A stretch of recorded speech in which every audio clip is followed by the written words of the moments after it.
Hello Leo, kamusta? Welcome to Like a Tarot. Alamin natin ang situation mo, ang situation ng person mo, at saka ang relationship. Pwede rin na magkabaliktad kasi connected ka sa person mo. Ikaw na bahalang tumukoy. Angels and guides, please guide us. Ano ang reading para sa mga Leo? Pasensya na kayo guys kung gumagaralgal yung boses ko kasi yung isang trabaho ko ay nagsasalita din. Ito na yung card mo para sa situation.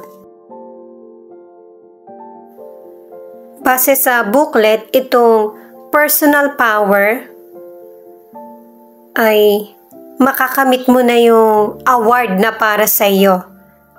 Maybe meron kang sitwasyon na pinaglalaban o kaya pinaninindigan or gusto mong makamit yung hustisya. Para sa mga bagong viewers, ang reading na ito ay timeless reading, general reading at guide po lamang. Hindi po magre-resonate sa lahat, kaya kunin mo lang yung akma sa sitwasyon mo. At kung kailan mo napanood ang reading na ito, yon ang start ng 1 week reading para sa iyo. Ikaw na bahala magpalit kung si person mo ito o ikaw.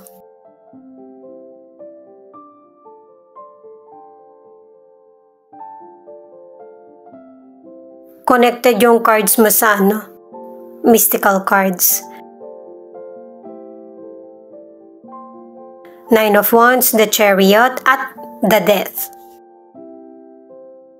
Meron ka nga talagang ginagwardyahan. Maybe, sitwasyon mo ngayon o kaya lumang issue sa nakaraan na nagbabalik. Pinoprotektahan mo yung sarili mo. Yan na yung sinasabi ng mystical card na personal power mo. Pero mapagtatagumpayan mo ito kung ano man yung sitwasyon na kinakaharap mo. Merong pagbabagong mangyayari. Merong matatapos. At may positibong sisimulan kasi nga yung cards mo ay para sa success at saka tagumpay. Sa mga nasa relationship or single, hindi naman negative yung mga cards mo. Kasi ang ilan sa inyo, may posibilidad na iniisip mo na magkaroon ng sariling pamilya or yung magkaroon ka na ng baby.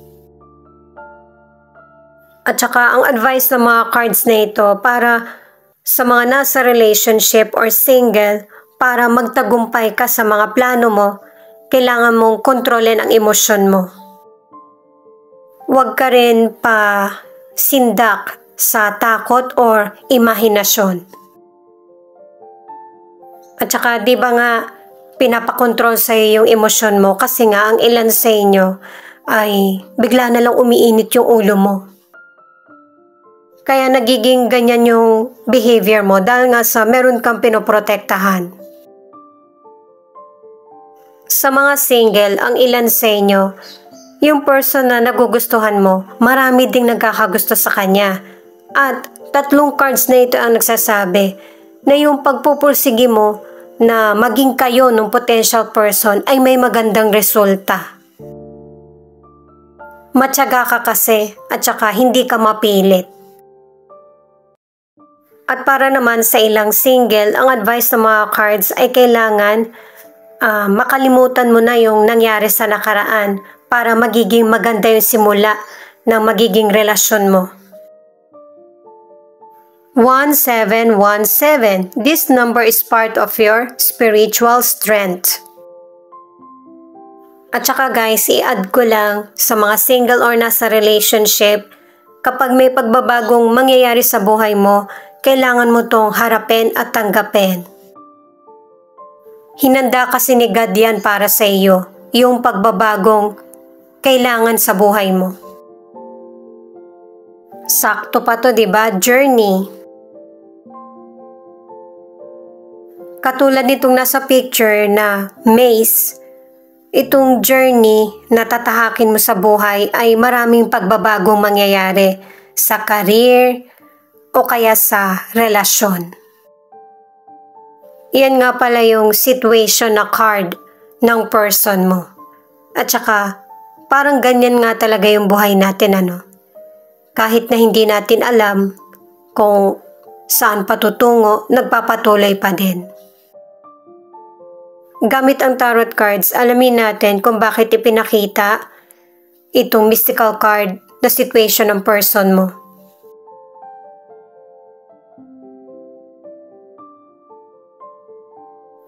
King of Cups, Two of Cups, at Judgment. Sa situation ng person mo, ang advice ng mga cards, ipakita mo sa karelasyon mo o kaya sa person na nagugustuhan mo na nagki-care ka sa kanya. Yung situation ng person mo, yung maling behavior niya, noon yon.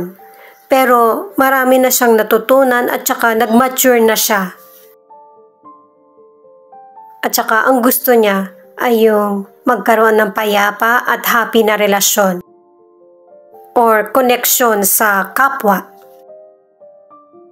Pero syempre, kahit na nagkaroon na siya ng realization na ito yung mga gusto niya or plano sa buhay na positive, kailangan pa rin ng decision ng taong nagugustuhan niya. Sa mga single, may potential person kang makikilala na mature at saka uunawain niya yung situation mo. At dalawang cards na yung nagsasabi na positive at saka balanse ang bubuuin yung relasyon ng potential person. Pero syempre, itong potential person para sa mga single, hindi naman siya nagmamadali. Pero sigurado siya sa feelings niya sa iyo. Sa mga nasa relationship, ano man yung problemang pinagdaraanan nyo ng person mo, yung love nyo sa isa't isa ang mas mananaig. Dalawang cards na ang nagsasabi niyan. May babalik sa stability, merong communication, balance, at saka magiging happy ang relasyon. At saka ipinapakita rin na ang ilan sa inyo na nasa relationship, ang relasyon nyo kaya naging tahimik at saka happy, yun ay dahil sa mas nanaig yung reconciliation at forgiveness. 1111, highly spiritual number, leveling up, sign of manifestation. Pareho yung cards nyo na patungkol sa Diyos, spiritual. Pero syempre guys, i-add ko lang para sa mga nasa relationship, kung hindi ka na masaya sa relasyon mo, piliin mo yung tamang landas na para sa'yo. Nagulat din ako ito'y pinakita peace at saka harmony. Nakatatlong cards ka na sa reconciliation at dalawang cards para sa kapayapaan. At saka magkakaroon din ng payapang pagtatapos at saka bagong simula. Pangalawang card mo na yan para sa bagong simula. Yan nga pala yung card mo para sa relationship. At saka sa card ng person mo, merong karma na magaganap. Pero depende yan kung anong desisyon ang gagawin niya. Kung para sa good or sa bad. Pero wala pa namang decision kung kailan magaganap ito. Kapag pinakita na yung justice na card, ibig sabihin may hustisyang magaganap. Pwede ngayon o kaya sa future. Kasi future na to kung titingnan nyo yung mga cards. Ay teka lang guys pero wag mo namang isumpa yung person. Hayaan mo yung Diyos ang humusga sa kanya. Queen of Cups, Five of Cups, at King of Swords. Ang ilan sa inyo sa career, okay naman yung career mo kasi merong teamwork. Pero ang ilan, okay yung career mo pero yung sweldo, hindi ka satisfied. Ang iba naman sa career, basta career lang yung pinag-uusapan or negosyo, huwag ka masyadong maging sensitive. Sa financial, balansehin mo yung pagtulong. Hindi lahat sa'yo nahihingiin. Kailangan mo din mag-save ng money kahit na maganda yung takbo ng karir mo or pasok ng financial. Kasi ang ilan sa inyo natatangay ka ng emosyon mo at 3 cards na ito ang nagsasabi. Kaya hindi mo nababalanse ng tama yung financial mo. Ang ilan sa inyo na nasa relationship, okay naman ang relasyon. Pero ang iba ay nakikitaan mo na magtatapos na talaga yung relasyon yun ng person mo. Pero ang advice ng mga cards sa mga nasa relationship, magkakaroon ng solusyon yung problema kung hindi kayo parehong magfo-focus sa mga negatibo. At saka tingnan mo yung mga cards, magkatalikod na kayo ng person mo. At saka pinapakita rin na ang ilan sa inyo, yung bang mainitin yung ulo, mukhang nagsasabay kayo kaya hindi nyo na re-resolbahan yung problem. At ang ending, pareho din kayo nasasaktan. At para sa ilang single, ikaw yung makakaalam kung kailan yung tamang timing na ready ka na sa new relationship. Kasi pinapakita na ang ilan sa inyo nafo-focus ka sa mga negatibo. At saka ano man ang gender mo sa mga single, makakamit ka ng potential person na fighter. Malakas yung loob niya at madadala ka din sa pagiging positibo niya sa buhay. Alamin naman natin ang angel number mo. 111. Take this as a sign that your thoughts and wishes will come true. Alamin naman natin yung 3 additional cards.